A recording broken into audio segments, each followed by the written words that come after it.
friends. My name is Chuck Betters, and I'm coming to you from the Help and Hope podcast. And I'm so thrilled today to have joined with me Ana Stevenson. Ana is the founder of Path to Freedom. Now, Path to Freedom is the place that called me and Melanie to be house parents over a year ago, and it just totally changed our lives. As Ana and I were praying together before the podcast, I was just struck by the fact that meeting her and her husband, John, who's the executive director at Path to Freedom, really did change our lives in a really positive way, where we are using our gifts and our ministry to help girls who are rescued from human trafficking. So Melanie and I actually live in the house that was founded by the ministry. It's called the Magnolia House. And Ana has the brains and the heart behind this, and more importantly, the calling. So welcome, Ana. It's great to have you with us. Thank you, Dr. Chuck. It's wonderful to have be on the show with you, and I'm honored to be here.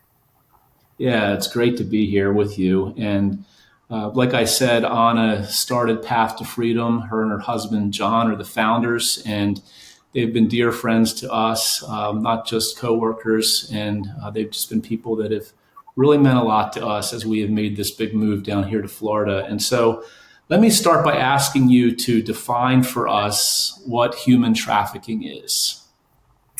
Well, on a spiritual sense, Psalm 139 tells us that we're fearfully and wonderfully made. We're created in the image of God. And human trafficking is actually one of the greatest assaults against God's children. And because we are God's image bearers, it is also an assault against God himself.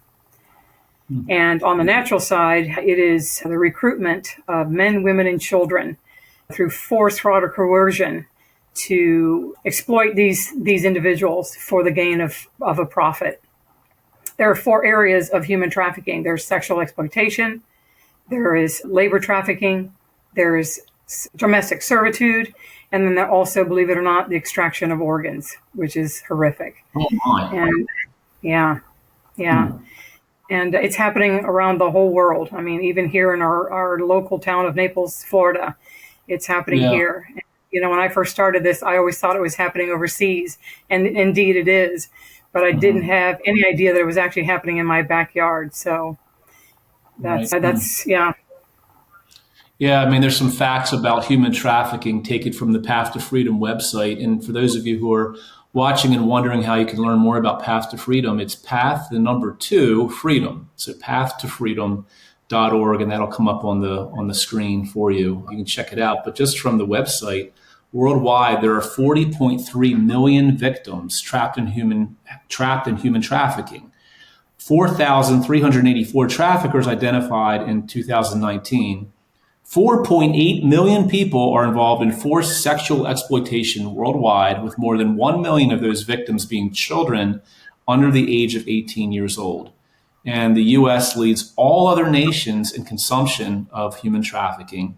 1 in 4 victims are children, 7 in 10 are women, average age 12 to 14. And it's a $150 billion industry.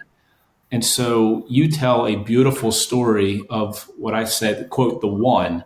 I think about that a lot. I think about the one a lot, who you met, which led you to starting Path to Freedom. Can you just tell us about that, the one, and how that led to the beginnings of Path to Freedom? Absolutely. So my mom was actually an investigator for the Department of Children's and Family Services back in the year 2000. My husband and I had just moved back down to Naples, and she had asked if I would consider being a guardian ad litem and work very closely with a woman that worked at the Sheriff's Department. Her name was Ana Rodriguez. And she asked if I would consider doing that, but because my husband traveled quite a bit with his work, my kids were still very young, I said thanks, but no thanks. So fast forward to the year 2014, I'm leading women's ministry at my church here in Naples. And during this Bible study, 3 separate individuals started telling me about human trafficking. The last one actually told me how it was happening here in Collier County. So I thought I need to get educated on this pervasive issue. So I get on the internet, I'm looking for local organizations that were working with this population. So I get to the very first website and I'm reading this woman's story on how she got involved. And when I get down to the bottom and read the woman's name, it was the same woman that my mom wanted to connect me with back in the year 2000. So to Wow. me at that point, it was like a tap on my shoulder saying, from God, I need you to do this. And to be Hmm. honest with you, I ran for a couple of months because I've never done anything like this in this industry. And I was a little bit of afraid. But 2 months after that, a friend of mine came to me and said, there's the girl that's going to be sharing her story that was in trafficking for 2.5 years. And I want you to come. So I did. It was January 30th. And there were maybe 20, 25 people in the room that were listening to this girl sharing her story. She had profound fear and such pain in her eyes and in her words that all I could see when she mentioned that she was sold 52 times that night were the Hmm. faces of my 4 daughters. And I knew at that time that I could not walk away. This was somebody's child, and this could have been one of my children. And I knew that I had to do something. So I went back to my husband and I said, honey, I think that God's calling me into human trafficking. And he basically put his arm out and said, you know what, you do what you need to do, but leave me out of it. This sounds kind of dangerous. And I said, all right. And I continued to pray. And I felt the Lord was asking me to start this ministry. So we started it April of 2015, providing advocacy services, emergency transportation, and then also trying to find home for these girls. And it was at that time that actually I realized there weren't enough homes, especially here in the state of Florida. And we're trying to pursue to purchase a home at that time. Hmm. So just talk to me a little bit about calling. And there's probably people watching this now who have felt a tug from God on their hearts to start a ministry or to, even just to call a friend and pray with them or to do something in their church or to do something really big for the Lord. And you felt that calling. And what would you encourage people with for, just the idea of stepping out in faith? Mm-hmm. I never thought in a million years that I would ever do anything like this. And Right. I can tell you that when God calls you, he sends you confirmation. And I can look back all the way back to 1990 actually, when I first got saved. And it was dear friends of ours that kept inviting us to church. And they were at Assemblies of God Church, and we thought they were way too weird. We didn't want to attend their church. And for 2 years, we told them no. Well, there was a gentleman by the name Rich Wilkerson that came to their church. He was an evangelist. And they asked us to come. My husband's like, honey, let's just say yes. We'll never have to go back again. And that'll be the end of that. Well, we went. And this evangelist preached this amazing message. And that night, myself, my husband, and my oldest daughter ran to the altar with just tears streaming down our face, accepting Christ as our Lord and Savior. I grew up Catholic, so you went to church Easter and Christmas basically when you're Catholic. So from there, I started attending church. I started listening to women's testimonies, and I thought, you know what? I really feel like I want to do something great for God, but I don't know what. And I remember one time in my prayer closet, I was spending some time with the Lord, and I heard the Lord say that he wanted us to go back to Naples to possess the land that he's given us. And that's the word that I heard. And so we came back. We thought it was to save my family members, and they all got saved. But in the process, God took me down this path to start Path to Freedom. I would have never chosen this for myself looking back. However, I would never change it for the world. I'm honored that I get to do this. But when God calls you, you're going to know, and don't be afraid, because you know what? He walks every step of the way with you, and you just got to do what he's asking you to do. Have courage. Yeah, amen. Yeah. So Path to Freedom starts, and eventually you feel called to find an actual home. Talk about that, because it didn't stay in its infancy stage. I mean, now we actually live in the home. So tell us how the Yes. home started, how Magnolia House started, and it's such an exciting story about how God worked there. Yeah. Well, when God gives you a vision, he'll give you the provision. And I've seen that. So I had actually gone to my board members when we realized there weren't enough houses to place these girls. And I had asked them, would you allow me to place an offer on a home that I found? And they said, absolutely not. We don't have the down payment. That we can't do this. So 3 months passed. I went back and I said, how about if we sign a 45-day contingency that if we don't raise the down payment in 45 days, we can back out of the contract. They said, okay, let's do it.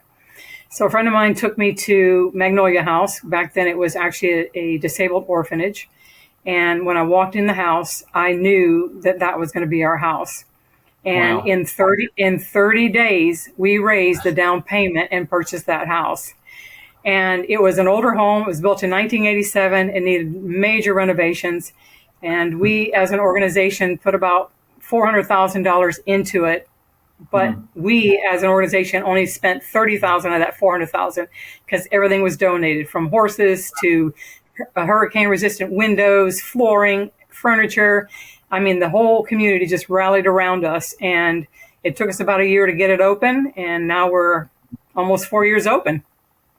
Why do you think that is? I mean, what I've been amazed by is to see how quickly Path to Freedom has grown. It's unusual to see an organization grow as quickly as Path to Freedom has, and your ability to raise funds and for people to give money towards it.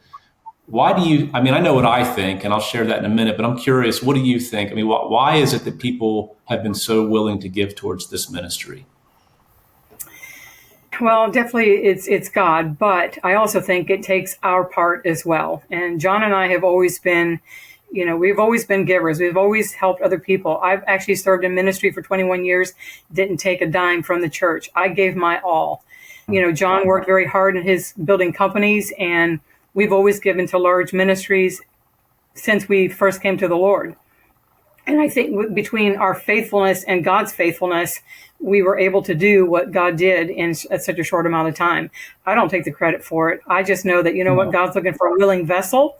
And we were that willing vessel, but we also sowed into God's kingdom. And I think because of that, God blesses that.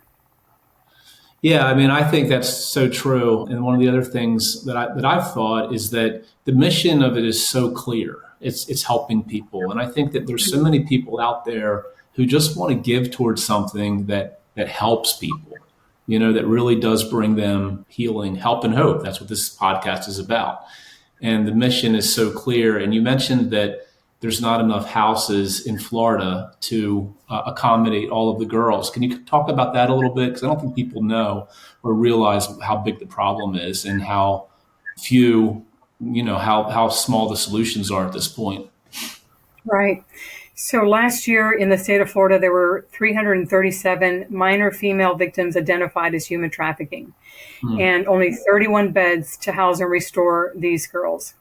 Wow. Like I said, when I first started out with this organization and I was trying to place these girls, they were put into institutions and not conducive for the kind of trauma that these girls have had. So, yeah, I think, God is just, he's amazing. Yeah. He's just amazing. So 31. Wow. So that's incredible. That's the only, so there's still only 31 beds in Florida for these girls. Is that still accurate? We have 6 beds that are part of that 31. Wow. That's humbling to think about. It sure is. Yeah, it's incredible. So one of the things that drew Melanie and me to Path to Freedom is the family first model. It's one of the pillars of Path to Freedom. It's a model that you've adopted as, like I said, one of the 6 pillars of Path to Freedom. Can you share what that is and how all of that works, the family first model? Yeah, so when we started out with the house, I knew that God wanted us to create a family environment. A lot of these girls come from a very dysfunctional family. Some have never met their fathers.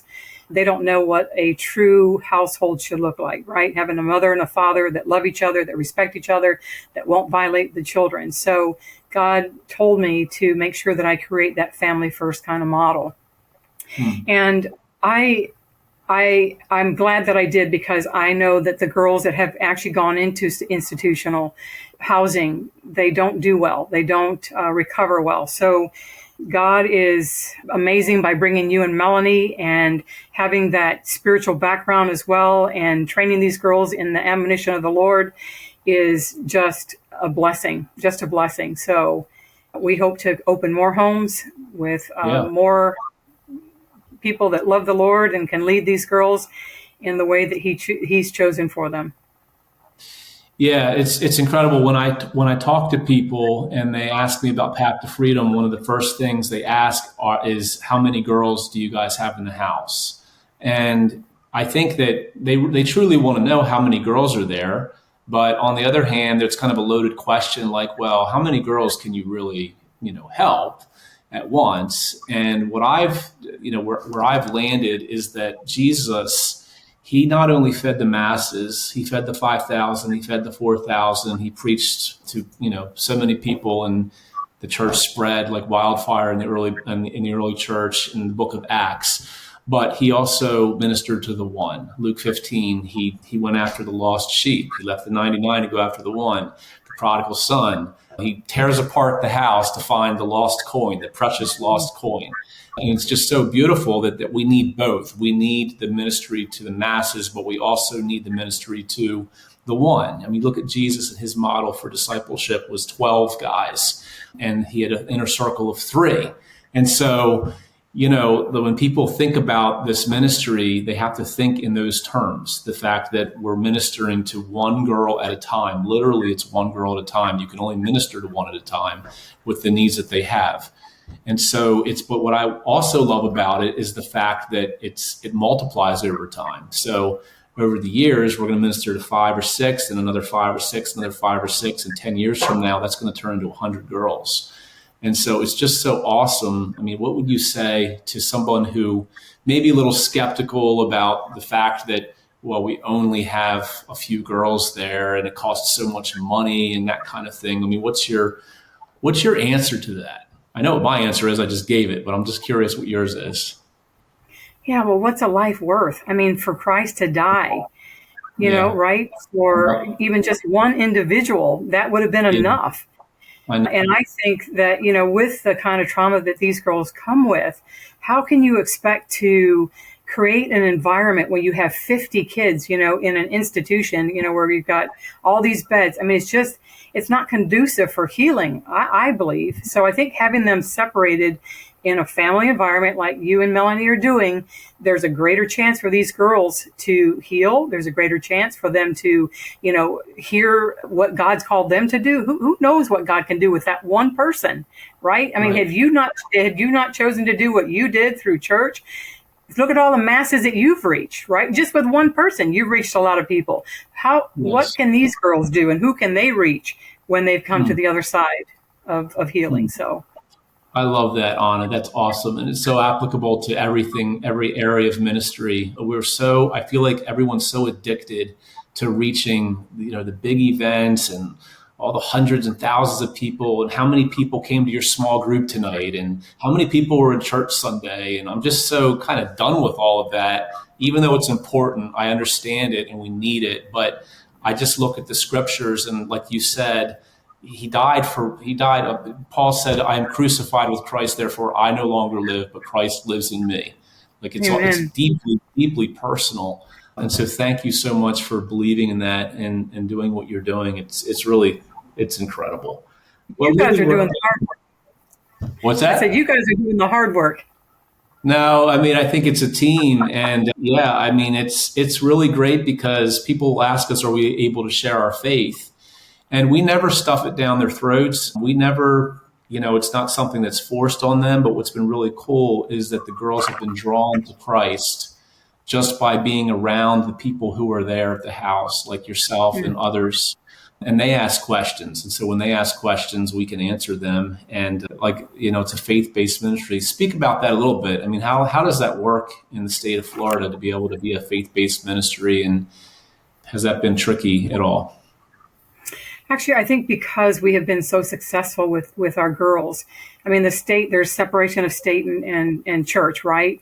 But I think because the state trusts us so much, they don't really question us. We've had no issues since we have opened. I do know of other organizations that have mentioned that they are not allowed to force these girls to go to church. And we don't force them, but we say when we interview them, these are the things that we offer here at the house, and you'll be a part of that. And that is going to church and going to youth group. And they have the choice to choose to come or not come. But if you're going to choose to come with us, then you're going to go to church with us. And so we've had no issues, which is great, I think. Yeah, it's incredible.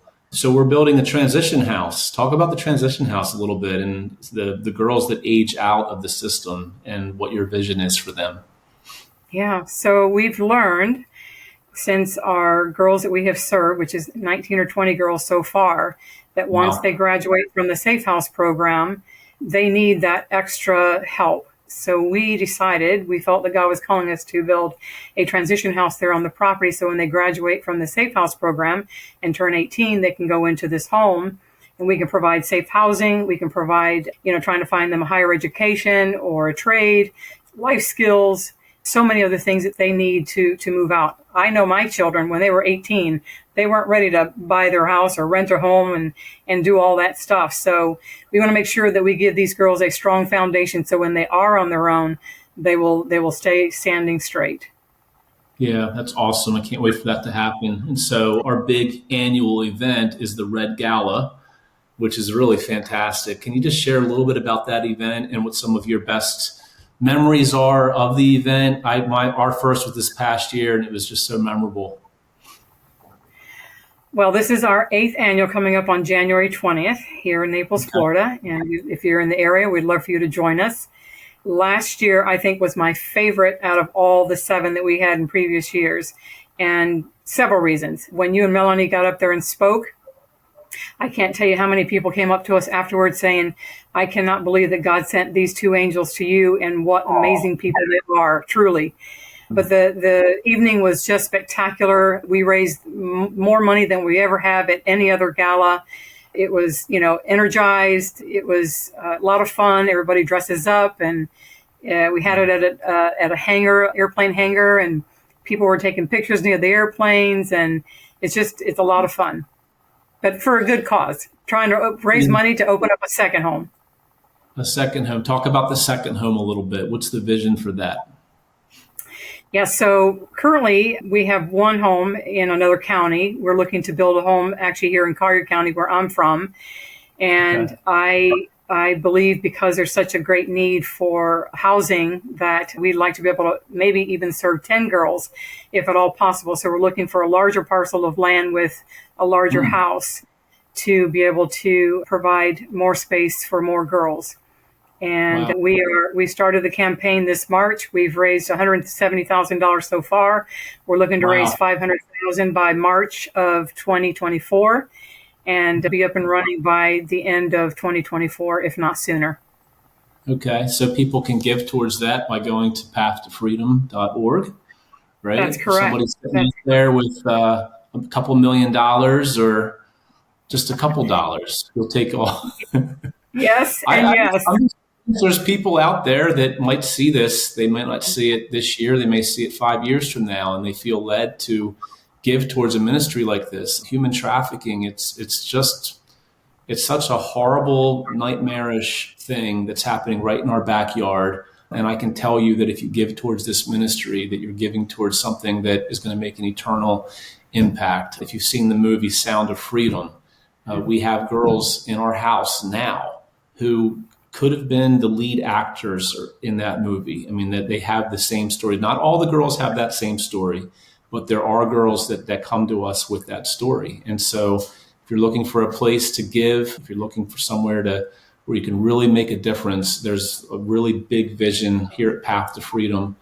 You have another plan too, the plan that we saw, the master plan. Talk about that a little bit. I know that that's not what we're doing right now, but it's also still out there as a dream, right? Absolutely. Well, actually, so our plans is to open up an 80-acre campus. And on this campus, we would have 7 or 8 safe houses on the property with everything that the girls need there, whether it's counseling, equine therapy. We even want to have an abused animal shelter for these girls to care for these animals, education, vocation, right there on property. And so we are actually also even looking currently right now for 40 acres with a house on it so that we can possibly build as we continue to move forward. So we did find one. It's not local, unfortunately, but that is our plan. If we can do that and get 40 acres and continue to build upon it, that would be the way to go. And our hope is to be able to serve more girls and also replicate this campus throughout the nation here in the United States. We want to be able to replicate what we have created.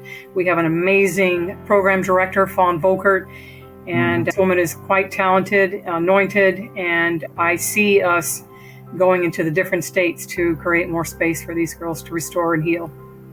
Yeah, that would be awesome to be able to go into all the states and duplicate what we're doing here in Florida. Yes. I think that God will do some amazing things. If you're watching this right now, we have another podcast that we did with the development director of Path to Freedom, Barb Bollinger. I interviewed her, and you can look that one up. I also interviewed Fawn. Ana spoke about Fawn, and we talked about her story, not as much about Path to Freedom, but more about her background and her story. And I just know that that would be a blessing to you as well. Is there anything you want to share, Ana, as we close our time together? I would ask that you would prayerfully consider giving to our organization to be able to provide more services for these girls. You can go to pathtofreedom.org, path2.org, and you can have all the information there. If you want to contact us, you can reach us at info@path2freedom.org. God bless you, and thank you for your time. Thank you so much, Ana, for joining us, and thank you, friends, for watching. This has been the Help and Hope podcast of Mark Inc. Ministries. God bless you.